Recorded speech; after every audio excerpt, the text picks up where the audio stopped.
Love finds a way. The book of Ruth is the most amazing love story. The love of Ruth reaching out to both her mother-in-law Naomi and a man named Boaz. Yeah, you may not think it's a typical kind of Mills and Boon novel or a fairy tale love match, but the truth is that real love is often so much more than that. Love is only perfected in the long haul through the refining fire of the hard knocks and the hard times. And Ruth had certainly experienced them. She'd met a foreigner from Israel and fallen in love, a young love. And so often when two people meet, this is the first kind of love they know. It's a mixture of many things: attraction, friendship, common goals or interests, and probably just a little bit of lust thrown in too. This kind of love is intoxicating. It's so much fun initially. But over the years, that first love can fade. When it does, the excitement fades, the attraction fades, and mundane life can kind of kill the thrills. The flowers, the chocolates, the wooing, the dating become things of the past, and love either takes on a new form or it completely fails. And then, perhaps it was only ever infatuation and lust. And after a while, these feelings are sometimes lost, especially in times of trouble and suffering. Ruth had experienced this first kind of love. She'd married a foreigner, but after only 10 years, he died.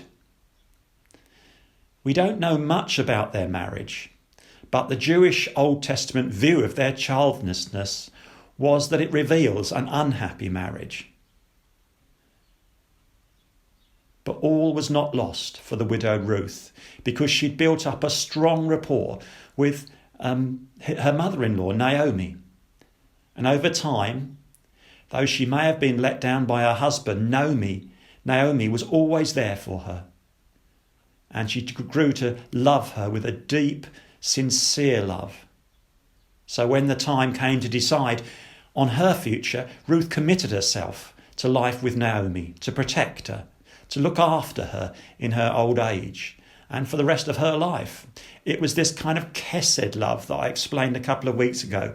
It's kind, it's beautiful, it's lovely. Now they'd returned to Naomi's homeland. They were in Bethlehem. They were trying to survive as best as they could. It was the time of the barley harvest, and Ruth would go into the fields to retrieve the barley that was left on the fringes of the fields after the harvesters had done their job. She ended up gleaning in the fields of a man named Boaz. Now, Naomi wasn't a stupid woman, far from it.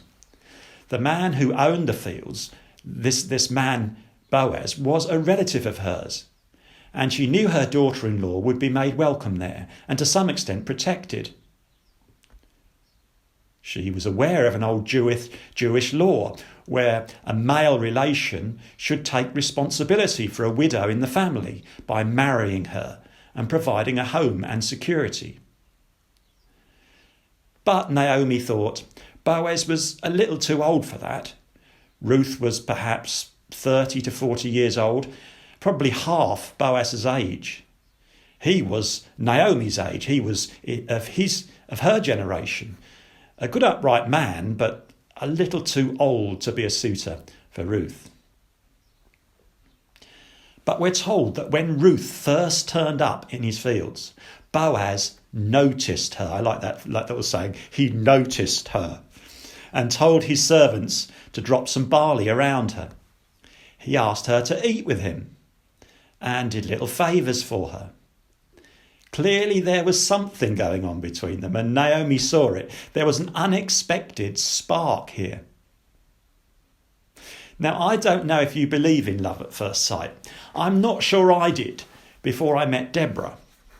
I got up one Sunday morning and was about to put on my old black suit to go and take a service, when I heard a voice saying, "No, not that one. Put on your best suit. You're going to meet someone today. Now, this wasn't something that happened to me very often. I was very unaccustomed to this kind of message or this voice in my head. I thought it perhaps was my loneliness talking. So I went down, had a bath, came back up.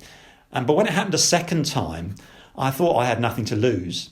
So I put on my wedding suit. It was a suit that I'd bought for a wedding some time ago, and I hadn't worn it since. I tried to make the best of myself. Not an easy task for me. I was travelling to two different churches on that day, and the first was the liveliest one with a lot of younger people, and I thought that's going to be where something happens if it's going to. But nothing happened at all. I did my duty at the church. Lovely people, had a lovely time, but nothing happened. And so I went on to the smaller church, and I knew this was a group of elderly people in an afternoon service.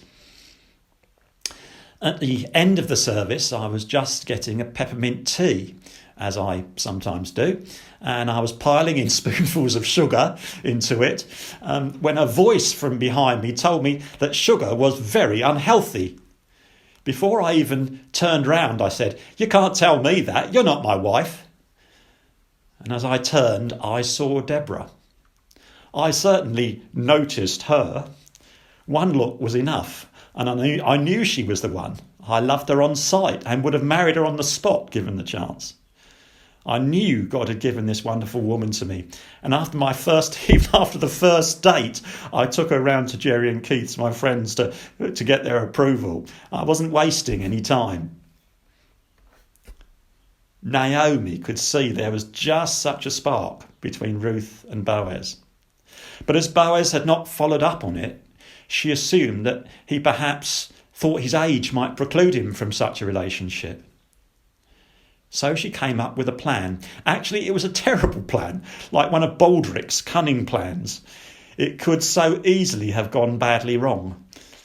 Naomi instructed Ruth to bathe, put on her best dress, do her hair, do her makeup, get the perfume on, then go to see Boaz late in the evening when he'd eaten, when he'd partaken of a few glasses of wine, when he was merry, when he was happy.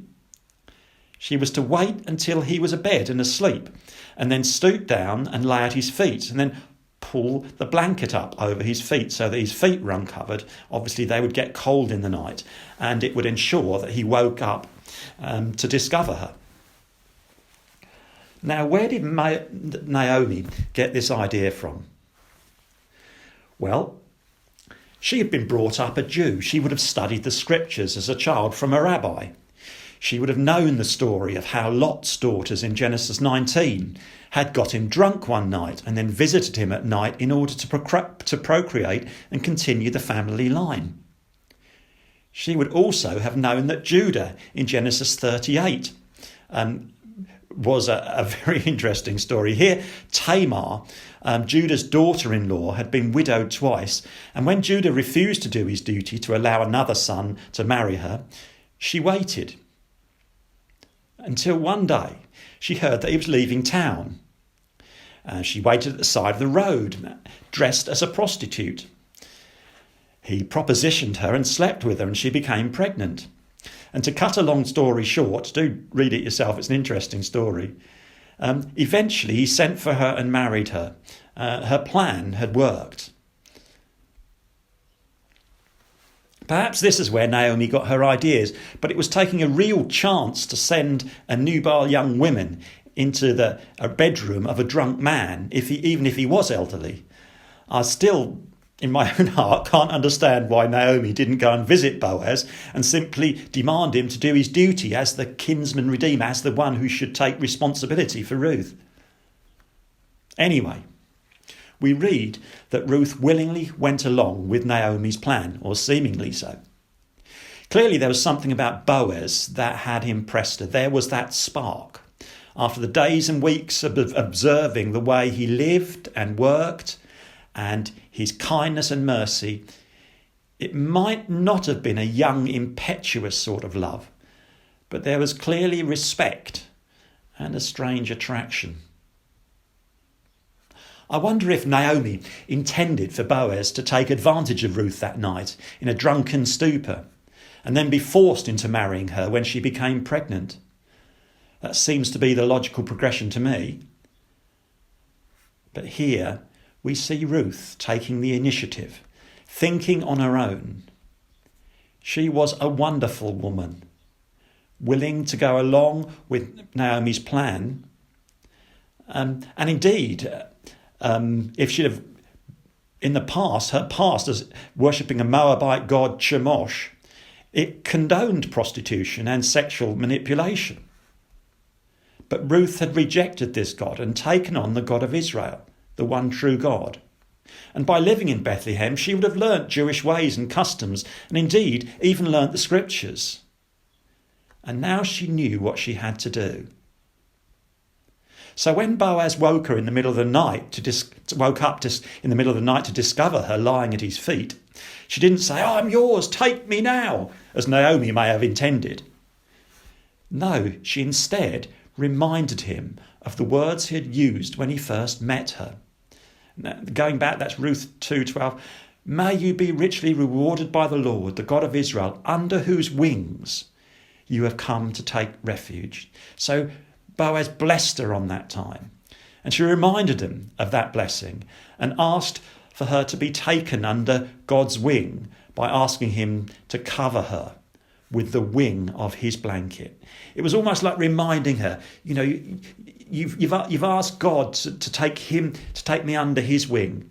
Now I'm asking you to take me under yours. She was cleverly and humbly reminding him of his duty before God as her kinsman redeemer.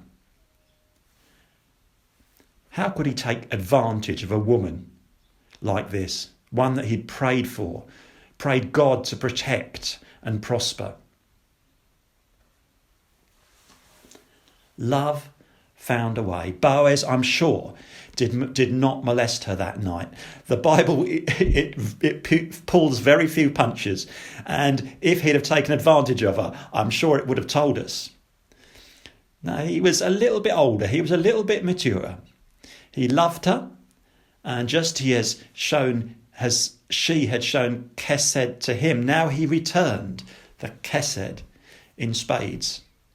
They were to marry. They would later have a child. And there was obviously a lot of life left in that old man yet.